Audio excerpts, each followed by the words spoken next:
So in this video I'm going to be talking about a comedy short film called The Truth About Meeting Women by The Essential Question New York. This is about a man's fears of rejection and how they materialise through his thoughts.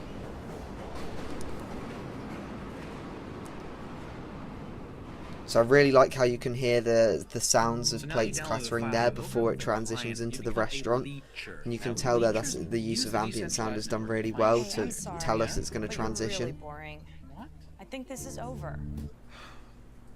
And you'll hear it again now with the sound of trainers.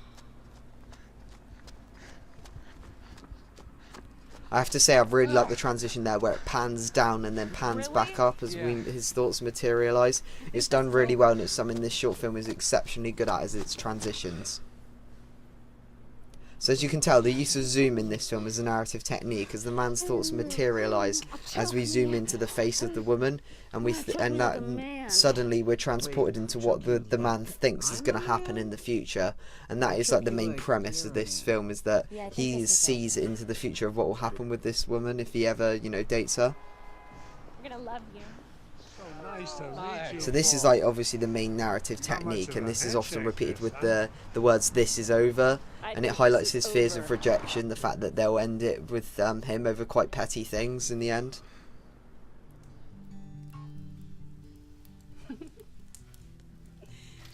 I'm gonna send it to myself so I can post on Instagram. But sweetie, we took it with my phone. But you gave the ring to me. You deserve to post it more? Deserve? I cannot believe that you're ruining this. You get the ring, can't I have the likes? Oh my god. So that's quite a funny thing as well there, taking You know what? Here's your like ring. taking it, you know, to a different level where with satire it's taking the mick out of the internet era and how likes are seen to be more important than obviously a ring. Also you can see that as a cross-cut technique where it cuts from him to her back to him, and obviously that's done to just show that those two characters will be connected through this, you know, how it features these mini stories for each character. Obviously now you'll get a lot more of the play on words of the "this is over." It's done different in different ways, and it's actually done very well at times. It was very funny to watch. The first human traveling to Mars. She's set to depart in 48 hours. Though approved by NASA, the commander's husband won't be traveling with her, as he is, quote, scared enough just being on Earth. Speaking of Earth, Bill, what's the weather looking like? I'm thinking it is overcast. So there again, it's another play on words. It is overcast, as in the weather, but obviously he says it is over again. And that's just highlighting his fears of rejection once more. Honestly, the links between each story on here, each mini stories, makes it really entertaining to watch, because you want to know how the next sort of, how do I say, the next story with each woman plays out, and it's really interesting how they do that.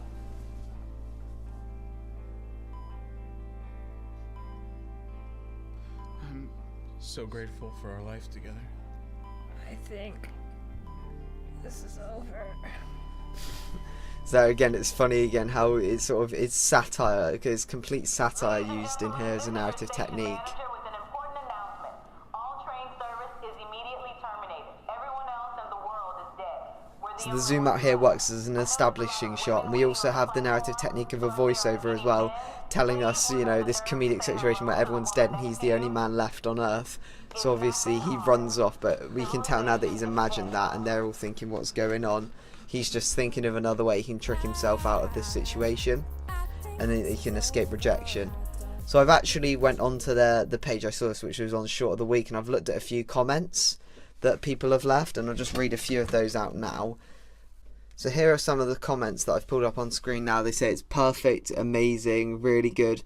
Someone I think also suggested that they should do one as a girl sat there surrounded by men, and I thought that was quite an interesting concept, obviously, to role reverse the situation, because often it'll be expected of society for men to speak to women first. It'd be quite interesting to see how it'd be portrayed as a female lead. I think the concept as well was really good for the whole film, so that's something that obviously he's going to explore if he did one with the woman as a lead.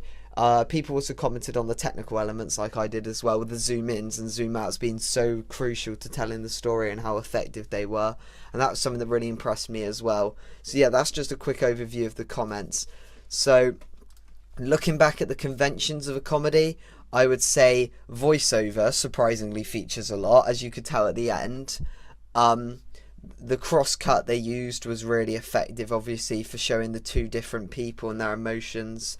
Obviously, the narrative is key. It's essential, obviously, to a comedy to have a good, strong narrative that is funny to listen to.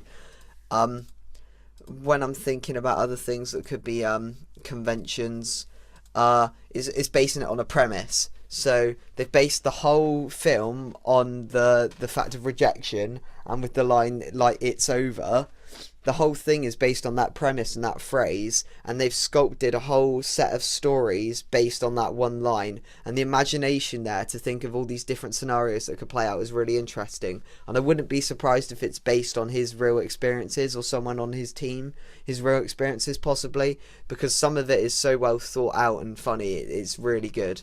So yeah, that's my analysis of that short film in the comedy. I'll do one more on drama, and that is my genre research done. So thank you for listening.